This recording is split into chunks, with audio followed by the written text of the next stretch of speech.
Since the 2024 Thief Rogue came out, everyone started talking about using fast hands to cast spells from scrolls and wands with their bonus action. And as cool as that is, what I am most interested in is using fast hands to play with some updated, regular old mundane adventuring gear. With the help of things like nets and manacles, we could build a really fantastic rogue control character, a bounty hunter or private eye who captures their quarry not with magic, but with good old-fashioned sleuthing and sleight of hand. Welcome to D4.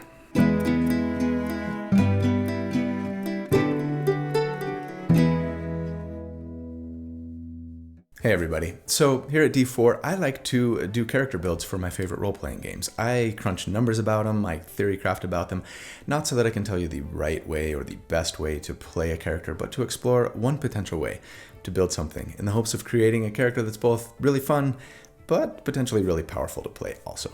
So if you too like creating characters for your favorite role-playing games, or if you're just into theory crafting, or if you're looking for tips or ideas on how to build something that you're thinking about playing, then welcome home. This is where you belong, and I'm really glad you're here, so thanks for watching. My name is Colby. Right, so in 2024, the third level thief ability, Fast Hands, got an important change. It used to say that we could take the use an object action as a bonus action, among other things. I think we made pretty good use of this with the combat medic build many moons ago. But in 2024, Fast Hands changed to allow us to use our bonus action to take the utilize action or to take the magic action to use a magic item that requires that action. Coupled with how much easier it is now to craft magic items and scrolls, or just to outright buy them, right? A lot of people are talking about taking a thief build and having them use a bonus action every turn to cast like True Strike from a scroll, or use Wand of Fireballs, etc. I love the idea. But I do think it's potentially pretty expensive, and though sure, the crafting magic item rules are pretty hard-coded now in the 2024 rule set, right? I'm still not 100% convinced that most DMs are necessarily going to let you craft magic scrolls or wands of Fireball to your heart's content. I might be wrong, and regardless, I'm curious to see what a build like that would look like. So yeah, I've still got it on my to-do list, and I'll get to it eventually. But like I said, the use of fast hands that became a lot more interesting to me with the 2024 PHB is mostly a result of the change to just mundane adventuring gear. Most importantly, the humble handcuffs. The manacles. In the old player's handbook, we weren't ever given guidance on what a character actually had to do to try and put their opponents in cuffs. Did we need to use an action to try and slap them on someone? Did they get a saving throw to avoid getting them put on in the first place, etc.? What's worse, we were told that manacles could bind someone, but we weren't really told what that meant in-game mechanically, right?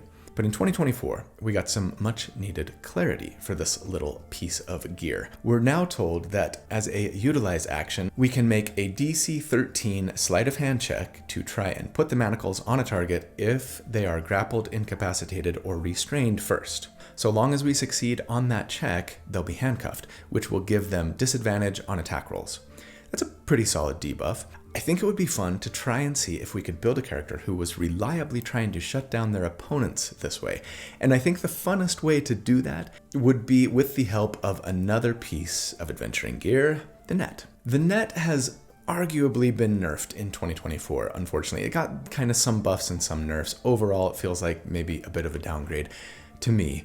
It used to be considered a ranged thrown weapon that did 0 damage. It was really weird, though I did have a ton of fun building around it in one of my favorite of all time 2014 builds, the Needler. If you haven't seen it, that was a good one. They just used a net and darts to really great effect, actually. Anyways, yeah, we would make a ranged attack with the net, and if we hit, then the target was restrained until they escaped. And the range on it was weird, almost guaranteeing that we'd have disadvantage on the attack we made with it unless we took a feat.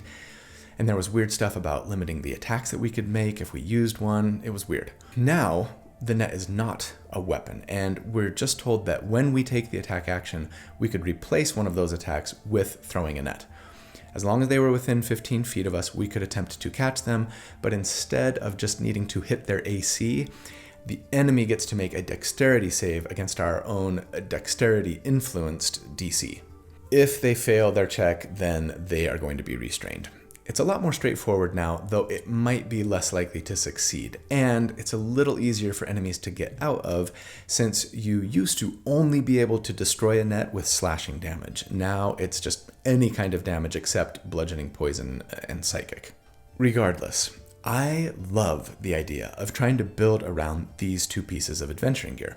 Throw the net with an action. On a success, your target is restrained, and as a thief rogue, thanks to fast hands, you could use a bonus action to try and cuff them, right? Making it both a little harder for them to get out of the net in the first place and forcing them to use multiple actions, regardless of whether they succeed or not, to try and break out of all of the restraints that you're putting on them if they don't want to be super impaired. So how about today we do a build around it? A non-magical control and support and utility character.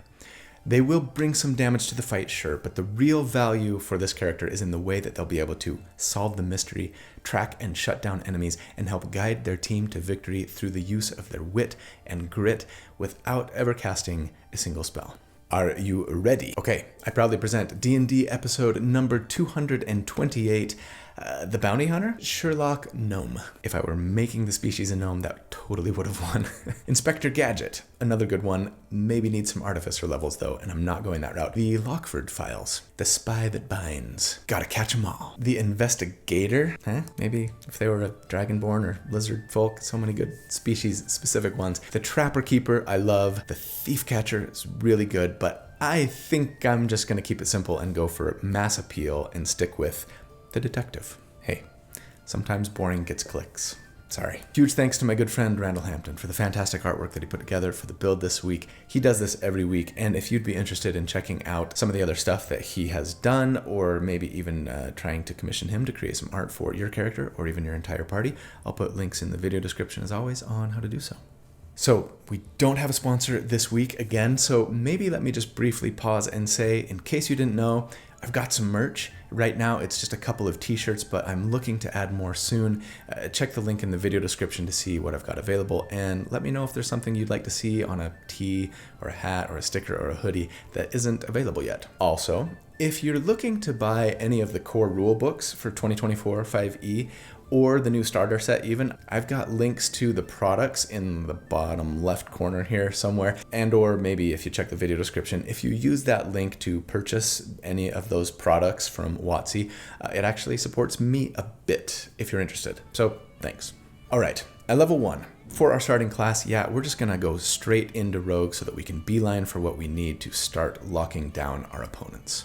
Starting Rogue is going to get us an extra proficiency that we wouldn't get if we multi-classed into it later, and this character is definitely going to be like utility forward skill monkey kind of character, right? So the more proficiencies we can get, the better for sure.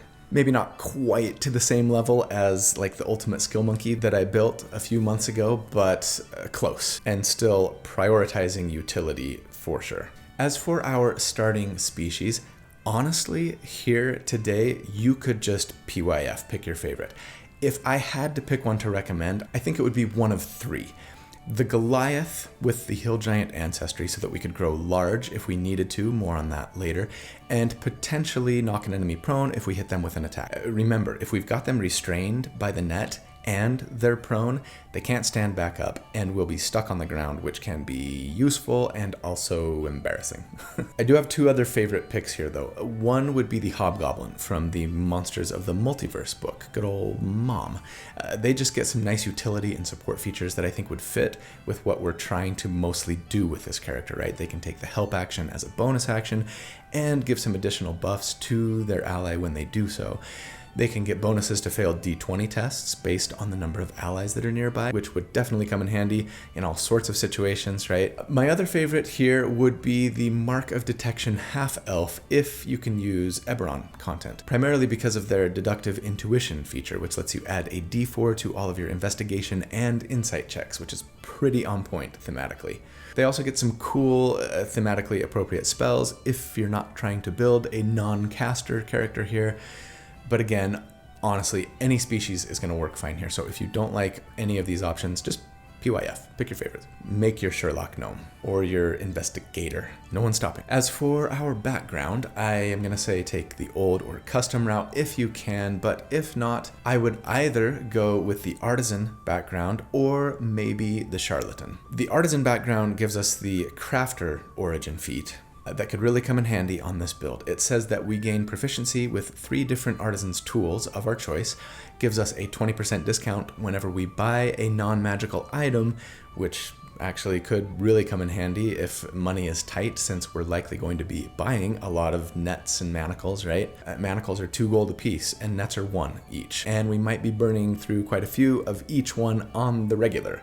So maybe especially early on in the campaign, this could be impactful. But then, maybe more importantly, the crafter feat says that after a long rest, we can just craft a piece of gear from a pretty long list, so long as we've got the right tools. And among that list, yes, is the net. Alas, manacles is not on there, but at least that would get us 1 free net a day. It's not so bad. If you weren't too worried about the money or the availability of the gear you needed, then I think I would maybe opt for the skilled origin feat instead on this build. And we would get that by taking the charlatan background, right? Skill just gives us proficiency with 3 skills or tools of our choice, really increasing our utility and skill monkey capacity, and ensuring we've got the right tools to craft our own gear if we wanted to try and do that. Maybe just as a refresher here, with Tinker's tools, we can craft manacles, and with Weaver's tools, we can craft nets. We'd have to spend half the gold for materials, so 1 gold for manacles, 5 silver for nets, right? And you would need a day of time working 8 hours to make either of them. Not sure if that's something that you would want to try and do with your character, but I like the idea if your DM is willing to let you find the raw materials readily and give you time fairly regularly to craft them on your own, especially if you're kind of out in the wilderness and not having easy access to, shops where you could buy the things. Anyways, as for our ability scores here, I'm assuming we go the point buy method as always and say let's take a 15 dexterity and a +2 there, a 15 constitution and a +1 there, and then a 14 wisdom, mostly just because it's such an important ability for perception and for saving throws, but if you'd rather put more points into intelligence or whatever, go ahead. As for our starting equipment, there's quite a bit that we need. Studded leather, a scimitar and a short sword, and then nets and manacles and whatever tools you may need, right? Thieves' tools, of course, but potentially Tinker's and or Weaver's tools if need be. As for those weapons, I'm not prioritizing damage on this character, but for rounds where you weren't focusing on locking down your enemies, yeah, the short sword and scimitar would be my go-to, I think, since as a Rogue One, we get weapon masteries, right? We get to pick 2, and we could take the short sword to get Vex, which says that if we hit an enemy with the weapon, then our next attack against them has advantage. It's especially important for rogues, right? And then the scimitar, which has the nick property, which says that if we're making a bonus action as a result of using 2 light weapons for the attack action, and both of these weapons are light, right? So they count, then we can make the scimitar attack here as part of our action, freeing up our bonus action, which is great, though we do not add our dexterity modifier to the attack with that scimitar, right? Remember, both of these are finesse too, so we can use our dexterity for the plus to hit and damage. So yeah, perfect weapons for what we need when we need them. We also get Thieves' Cant at Rogue One, which is just the secret coded language that, thieves know. We get Expertise, which doubles our proficiency bonus for 2 skills that we are proficient in. And I think for this build, I would for sure want Expertise in Sleight of Hand, since remember, slipping the manacles on our opponent requires a successful Sleight of Hand check, and it's not a gimme check either, at least not at this level. 13 DC, right? But with a +3 from our dexterity and a +4 with Expertise and Sleight of Hand, just right at level 1, we'd be a +7, and that gives us a very good chance of succeeding. And yeah, Hobgoblin here would be really nice, giving us up to a +3 more if we still failed, all but guaranteeing a success, even right at these early levels. But other than that, I would take either perception or stealth, depending on if your party needed more stealthy scouting from you or a better ability to find hidden doors and traps and other important clues necessary to tracking your target. Finally, at Rogue One, we get Sneak Attack, which says that when we make an attack with a ranged or finesse weapon against an enemy that we have advantage against, or who is standing next to one of our allies, then once per turn, we can do an extra d6 of damage for now. You know which allies I would most like to stand next to? My channel members and patrons. Quick shout out, you guys. Thank you so much for all that you do for me and for this channel. You make this possible, and I am very grateful, so thanks. If you're not a channel member or a patron, I'd love it if you'd consider joining. If you check in the video description down below, it'll give you links to either the YouTube memberships or the Patreon page where you can learn about the different perks available. And yeah, I give all of my perks to anyone who signs up at just the silver level or higher, which is like $2 a month. And I just ask that you pay what you think you can afford and what you feel it's worth. Those perks include access to the library of write-ups that I do for each of these builds, access to the community Discord server filled with lots of amazing, wonderful, funny people and intelligent, and access to the live monthly Q&A hangout sessions that we do. If you can't or are not interested in being a patron or a member, that's fine. Watching, liking, subscribing, these are also great ways to support me, so thanks. All right, at level 2, we get Cunning Action, which lets us dash, disengage, or hide as a bonus action instead of an action, right? Always handy. And then at level 3, we get Steady Aim, which says that if we haven't moved and then don't move afterwards, we can use our bonus action to give ourselves advantage on our next attack this turn. Nice if we really need it, though we are getting a lot of uses for our bonus action now, especially since, yes, we also get our subclass here at this level, and as I've said, we are going Thief. And since I haven't used Thief in any 2024 build yet, let's read the flavor text here for them, shall we? Hunt for treasure as a classic adventurer. A mix of burglar, treasure hunter, and explorer, you are the epitome of an adventurer. In addition to improving your agility and stealth, you gain abilities useful for delving into ruins and getting maximum benefit from the magic items you find there. This is kind of fun, I think. You are a thief who catches thieves. Fighting fire with fire here. Kind of reminds me of, yeah, like the thief catcher in the Wheel of Time books. Drillin Sandar, right? And sure, if you want to make this character like an ex-con who's gone straight or whatever, I think that totally works here. But as a thief, we get 2 features. First, second story work gives us a climb speed equal to our speed and lets us use our dexterity when determining jump distance rather than strength. Situationally, pretty useful. But then the most important one for us, yes, Fast Hands, which says that we can take the utilize action or use a magic item that requires the magic action as a bonus action. It's the thing that will allow us to pull off our full lockdown combo all in one turn, and it's pretty awesome. Don't forget, sneak attack does go up to 2d6 here as well. Now, at level 4, I can see the build going in lots of different ways. More rogue levels, certainly, for better sneak attack, better utility, some nice defensive abilities. Alternatively, I'll say that if for whatever reason you're having a hard time getting your DM to let you find manacles or buy or craft them yourself, and nuts too, right? You could always take 3 levels of Creation Bard. You'd need to rework your ability scores in that case, or 3 levels of Forge Cleric. Either would essentially let you just have manacles on demand. The Creation Bard route would be particularly appealing if your DM would let you have the manacles that you created with their Performance of Creation feature, right? Create manacles that are attached to a chain or a hook that is fixed in place, like tied around a nearby column or fastened to the ground somehow, etc. I haven't talked about this yet, but yeah, if the manacles are attached to a chain that's fixed in place, then it's going to restrain the target in addition to giving them disadvantage on their attack. So even if they got out of the net, they would still be restrained. Not exactly easy to pull off conventionally, but maybe as a creation bard. But even if we could do that, creating them would take an action, and you can't slap them on someone unless they're first grappled or incapacitated or restrained. So trying to get all of this to work on the same round would be a little tricky, maybe with Action Surge.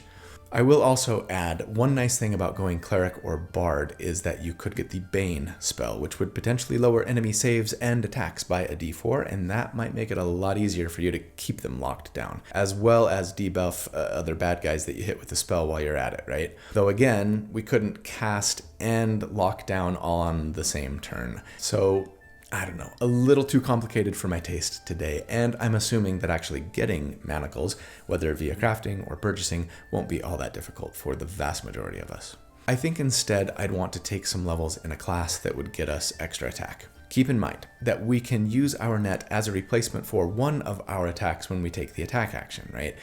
Currently, we only have one attack when we take the attack action. If we could get two, it would really open up what we could do on our turn. If you decide you would like to go this route, I can see us going in one of three ways. Monk would be great for a number of reasons. It could increase the damage that we do with our weapons thanks to martial arts, and give us some added control potential via stunning strike, and by being able to grapple using our dexterity, right? You'd potentially get some nice subclass features. Mercy could let you further debuff enemies and heal allies. Shadow would let you lean into that stalkery aspect of this bounty hunter detective that you're creating. For me, for the feel that I want with this build, I think I'd avoid Monk. Maybe outside of a 1-level dip in order to grapple with dexterity, if grappling were something that you really wanted to introduce to your control arsenal. I kind of wanted to make a character who was a little more martial, a little more practical, a little less woo-woo. Even though monks are my favorite class in the game, didn't feel right for this build for me. Ranger would be another option. Gloomstalker in particular feels like it could fit the bounty hunter theme, right? Or just straight hunter too, for that matter. But yeah, I wanted to avoid magic today, and Rangers get a lot of their power from spells, so that's out for me. That leaves me then with Fighter, which is where I think I would go here. Your budding inspector or detective or bounty hunter has finished, for now, the investigation and undercover portion of their training, and need to move on to some more practical martial and tactical training to help them improve their skills for when negotiations go south or you fail to immediately apprehend your suspect. As a fighter 1, then, we get weapon masteries. I'm just going to say PYF here, grab whatever you think you might need, maybe daggers or darts or a bow if you need range, right? But then we also get a fighting style, and I'll assume that we're going with 2-weapon fighting so that we can get our dexterity modifier added to our scimitar's damage when we are making attacks, but feel free to go a different route. Blind fighting feels on point for the build, or interception can be a nice way to help defend your allies. If you wanted to lean into your support capabilities, I think protection's better, but you need a shield for protection, so that's out. Anyways, we also finally get Second Wind at Fighter 1, which just says that twice per day and then recovering 1 use on a short rest, we can heal ourselves as a bonus action for a D10 plus our fighter level. At level 5, we would be a Fighter 2, and that means we get Action Surge, which is infinitely useful, letting us take 2 actions instead of 1 on our turn, once per short rest. So we could potentially now try and net 2 enemies, or maybe net with an action, manacle with a bonus action, and then Action Surge and make a couple of weapon attacks against the enemy, thanks to Nick, right, while they're restrained. We also get Tactical Mind here, which is really great on this build, since it says that if we fail an ability check, like, say, a sleight of hand check to cuff our suspect, right, we can spend a Second Wind use to add a D10 to the check, only spending the Second Wind use if we then succeed as a result. Very nice, and will really help ensure that we almost never fail our manacles check. At level 6, we would be a Fighter 3, and that means we get our Fighter subclass, and while there are plenty of options worth considering, I think the one that makes the most sense for this build is, the old classic, the Battlemaster. They are the ultimate analyzer of the battlefield who understands their enemy and can increase the effectiveness of their friends, guiding and directing them in combat. As a Battlemaster, we get 2 features. Student of War gives us proficiency with another artisan's tools and another fighter skill, great for our skill monkey selves. And then we get Combat Superiority, which says that we can learn 3 maneuvers from a stellar list of options, and then get 4 superiority dice, which are d8s, that we can spend to fuel those maneuvers, and those dice reset on a short rest. As for the maneuvers to pick, I want them all, but I think on this build, I would probably go with Riposte. This is just really good on a rogue, since it says that when an enemy misses us with a melee attack, which, if they're handcuffed, they'll probably be doing with consistency, right? We can use our reaction and a superiority die to make a melee attack against them, adding the die to the damage if we hit. And this would let us get our sneak attack off a second time on the round, since we're making the attack on someone else's turn, right? As long as we had advantage or the enemy was standing next to an ally. I also really like the tactical assessment maneuver on this build, which lets us add our superiority die to a history, investigation, or insight check. Seems super appropriate for a detective hunting their prey, trying to solve a crime. For the last one, I think I would take Trip Attack if I didn't go Hill Giant Goliath to try and knock an enemy prone when I hit them, or Commander's Strike, which lets me sacrifice one of my own attacks to direct one of my companions to strike with their reaction and my superiority die added to the damage. If you've got a big heavy hitter in your party, this is really nice to have. At level 6, I usually do a damage report when we are concerned about damage, that is.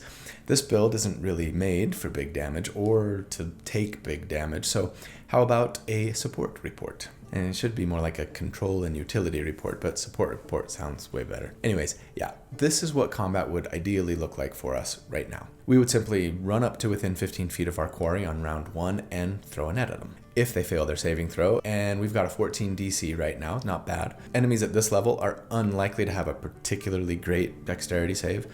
Many of them will have a +0 or even a negative modifier to their save. But if they fail, we would run up and take the utilize action as a bonus action thanks to fast hands and try and slap some manacles on them. We've got a +9 to our sleight of hand check at this level to make that 13 DC, and yeah, if we fail, we can always use Tactical Mind to almost guarantee a success. We could then action surge if we wanted to make some attacks against them, potentially knocking them prone if we hit, or to just throw another net out against a second target, or, sure, the first one if they succeeded on their original save, right? Once the enemy's manacled, they would have to succeed at a DC 20 sleight of hand check to escape. But that would be made with disadvantage if they're restrained by the net, right? Or they would have to make a whopping DC 25 athletics check to try and burst the manacles. And until they get out, they have disadvantage on all of their attacks. If they wanted to instead try to get out of the net first, they'd have to do 5 damage to it.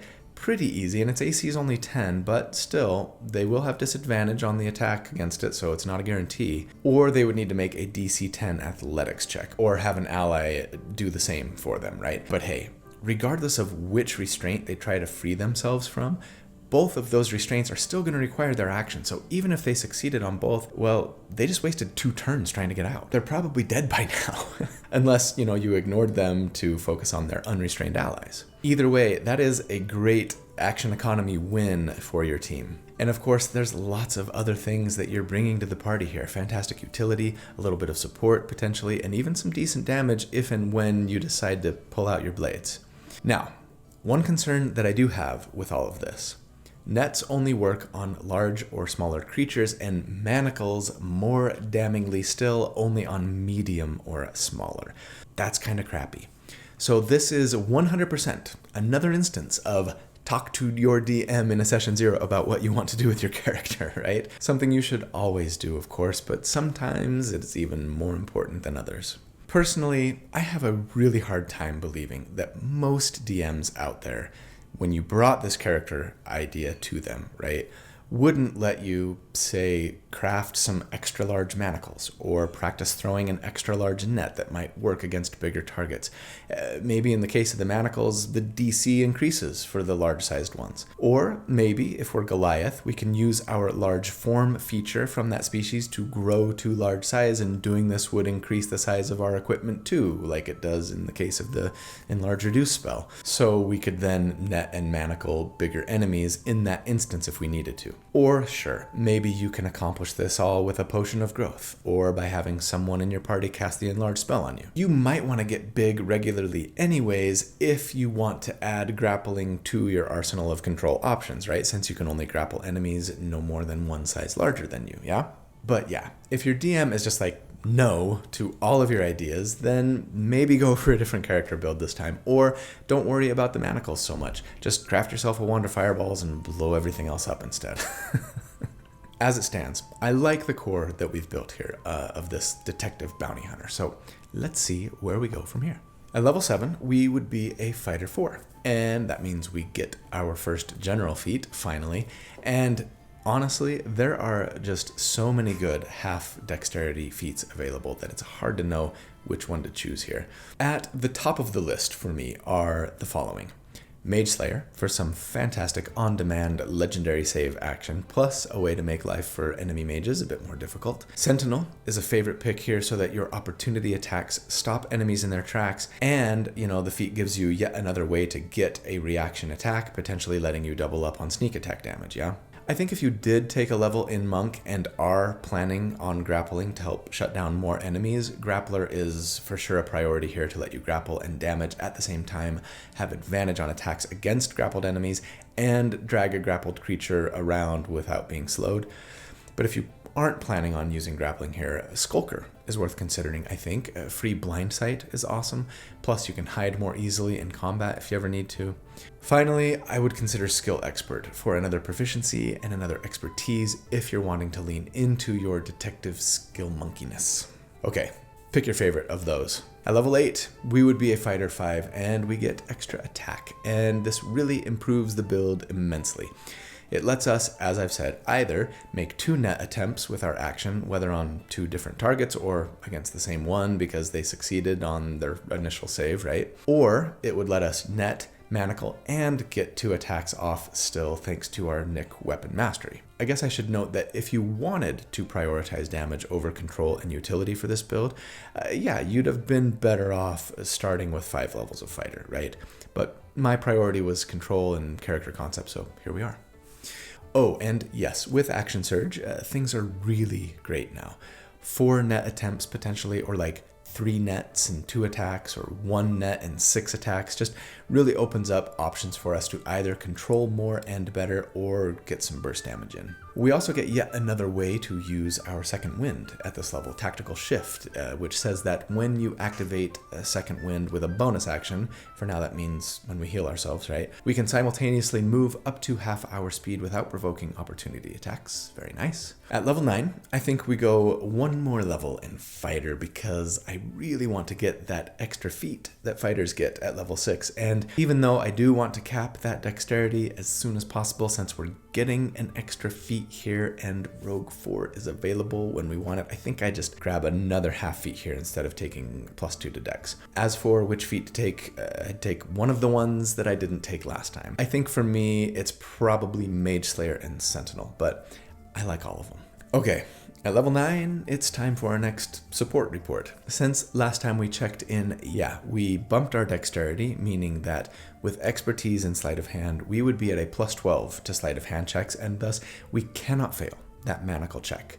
Unless your table homebrews that a natural 1 on an ability check auto-fails, which is not rules as written, by the way, in case you didn't know. I know a lot of people play that a nat 1 on even an ability check fails, but technically, it's only supposed to auto-fail on an attack. An increased dexterity also helps bump the DC of our net toss, which is great. We've also increased our damage and or how many nets we can throw out in a turn thanks to extra attack, and picked up some nice utility and or damage and or defensive capability depending on which feats we've been taking. All right, we've become a pretty solid controller now who still has a ton of utility and puts out even more consistent damage. Altogether, pretty dang well-rounded. So where do we go from here? Well, at level 10, I think we go just 1 more level of fighter because Battlemaster 7 is awesome, especially for this build. We get to learn 2 new maneuvers and get another superiority die to spend per short rest.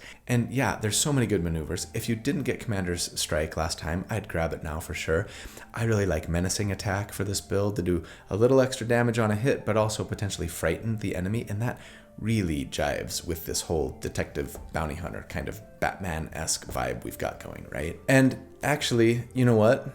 I'm gonna call an audible here and retcon this build a little bit in the moment because I forgot that Frightened not only imposes disadvantage on attack rolls, but also imposes disadvantage on ability checks, which could really help us ensure that our enemies stay restrained in both the net and the manacles, right? So you know what?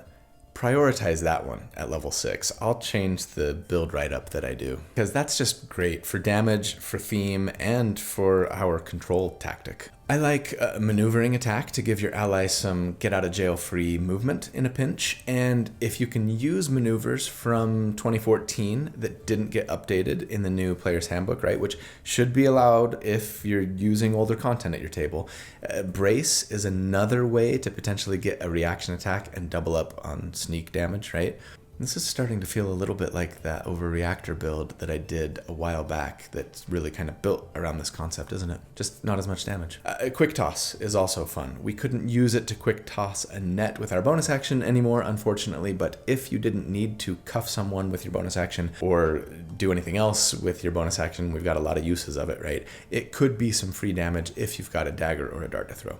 Anyways, pick your favorites. But the thing that I most wanted from Battlemaster 7 is actually the Know Your Enemy feature, which again is just perfect for what we're building here conceptually. It says that as a bonus action, we can just know any and all immunities, resistances, and or vulnerabilities of a creature within 30 feet of us. Our keen eye and quick powers of deduction are unbeatable. I love it. We can do this once per day for free. After that, it just costs us a superiority die. Okay, but at level 11, we are for sure going back to Rogue, finally. I mean, you could go Fighter 8 because yet another feat, I know, but we also get a feat by going Rogue 4 at level 11, and that will let us cap our dexterity finally by taking one of the half feats that I've already mentioned that we didn't get yet, and that's going to be my priority. At level 12, we would be a Rogue 5, and that means we get the very nice Uncanny Dodge, which says that when we're hit with an attack roll, we can use our reaction to halve the attack's damage. You're going to have to choose between this and a reaction attack a lot of the time, but I like having options. And then we get Cunning Strike, which is a new way for us to spend one of our sneak attack dice, which thankfully go up to 3d6 now at this level, right? Cunning Strike says that when we deal sneak attack damage, we can spend one of those d6s to, well, instead of deal damage, either poison an enemy for a minute if they fail their Constitution save. That's a solid debuff, giving disadvantage on their attacks, which hopefully our target will already have, but also, yeah, on their ability checks, which might help ensure that they stay in their handcuffs a little longer. And I love that we could couple this with like a menacing attack, so that if they succeed on their save against one, they might fail on their save against the other. We could also trip to knock them prone if they fail their dexterity save. We've got 3 ways to try and knock them prone now, potentially, if we went Hill Goliath and took the trip attack maneuver, right?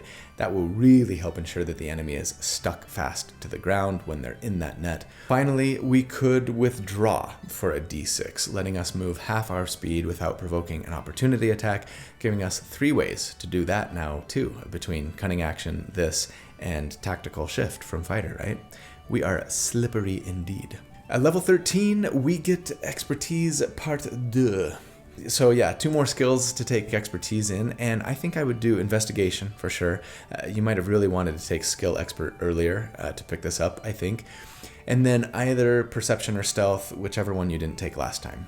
Okay, at level 13 for our Support Report. Since last check, we have picked up a lot of nice detective-y utility and support in the form of more maneuvers, more expertises, Know Your Enemy, another feat, and some Cunning Strike options. We've also capped our dexterity, which helps our control and our damage and our initiative and our AC and our dexterity saving throws. Yeah, dexterity is still kind of the god stat for a lot of builds. And we've even seen a little damage bump from more sneak attack too, and stronger defense from our Uncanny Dodge. So again, just kind of getting better in every single area as we grow. And I love the way we're so well rounded as a result. It's such a strange feeling for me. All right. Let's see what the build looks like in the endgame. At level 14, we would be a Rogue 7, which means we get Evasion. This says that when we make a dexterity save to take half damage on something like a fireball, we take 0 damage if we succeed and only half if we fail.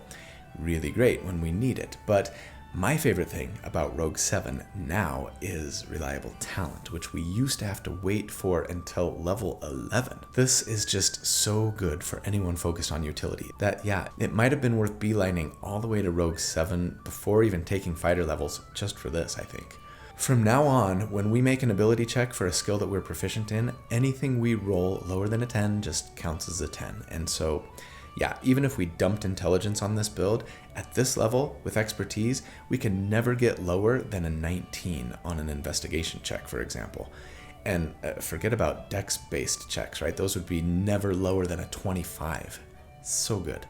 ultimate detective. Don't forget, sneak attack goes up to 4d6 here as well. At level 15, we would be a rogue 8, and that means we get another feat. And at this point, with our dexterity capped, I think I'd probably go with a couple of half wisdom feats. Skilled expert now, but like taking it in a +1 to wisdom if you didn't take it earlier, right? Or maybe resilient wisdom to really help us out with our wisdom saves. Observant is good on this build too. It specifically gives you expertise in either insight, investigation, or perception if you don't have like all three of those yet. Probably insight would be the only one that we wouldn't have by now, I would think. But then yeah, it lets you take the search action as a bonus action. I feel like that doesn't come up a ton at most tables and most encounters.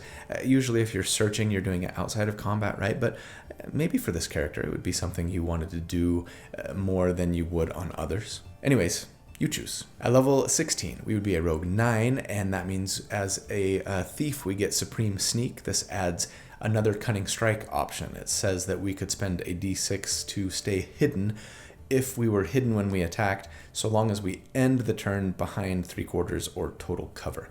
Pretty cool for a sniper-like character for sure, but not sure that I would get a ton of use out of this feature on this build. You could certainly play the character as more of a stalkery, snipery detective. I feel like this would be really awesome in like a solo campaign, where you were maybe playing a solid snake, like urban mystery kind of thing.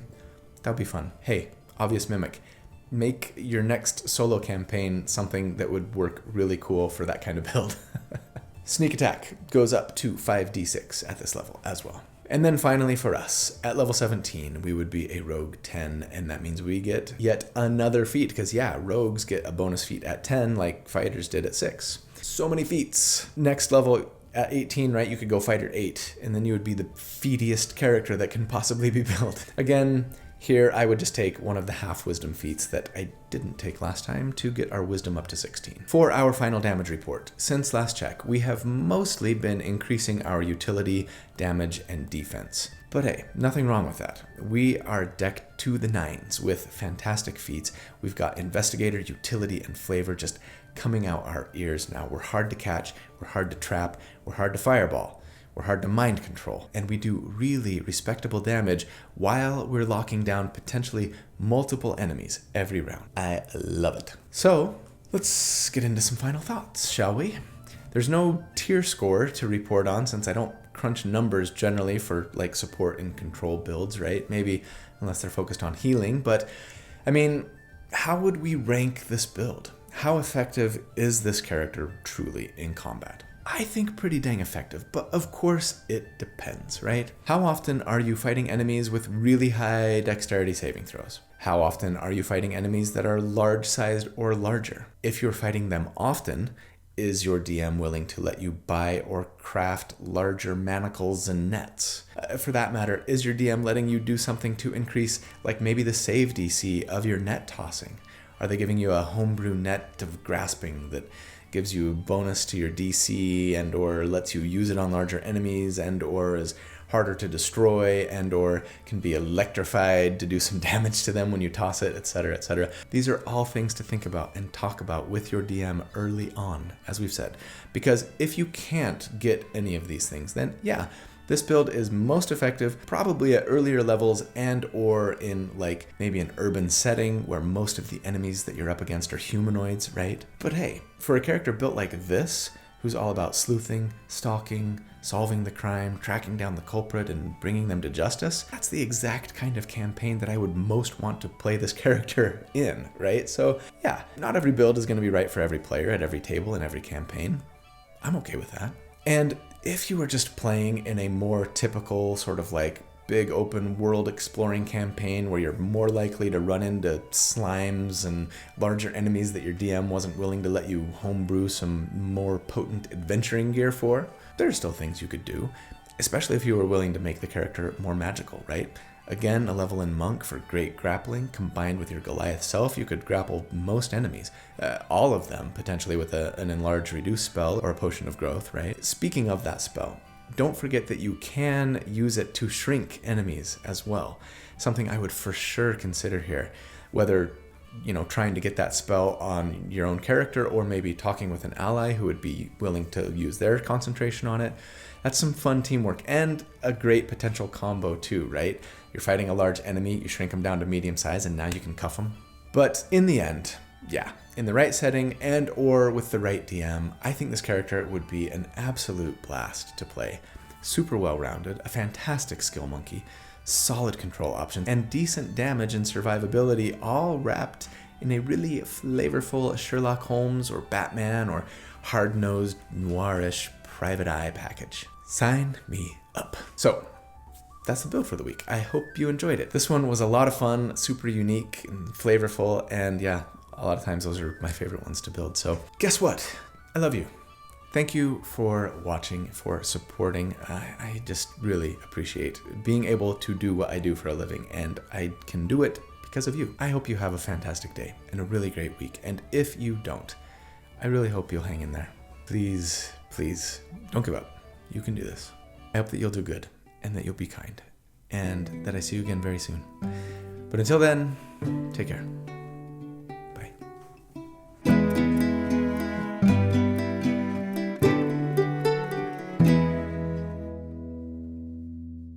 Knocking you out like a lullaby. Hear that sound ringing in your mind. Better sit down for the show, 'cause I'm gonna show you how it's done, done, done.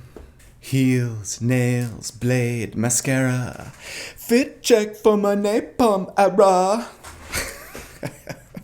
That's like my favorite line in the whole movie. Hear our voice unwavering, till our song defeats the night, making fear afraid to breathe, till the dark meets the light.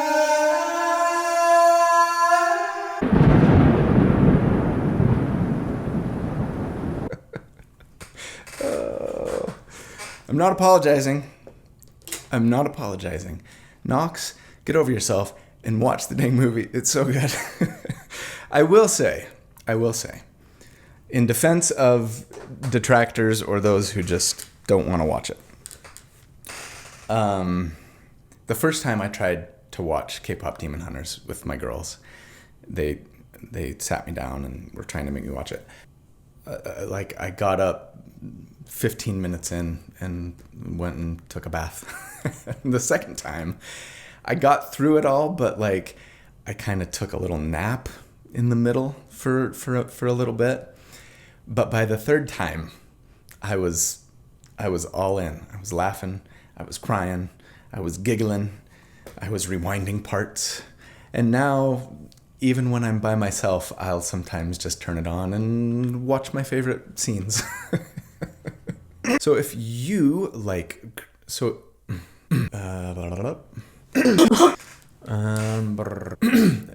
which would personally, I have a really hard my fear of how ridiculous I would look in the outtakes made me lose my sneeze. Threw off my groove. Beware the groove. Meow meow meow meow meow meow meow. Na na na na na na na na na na na na na Batman.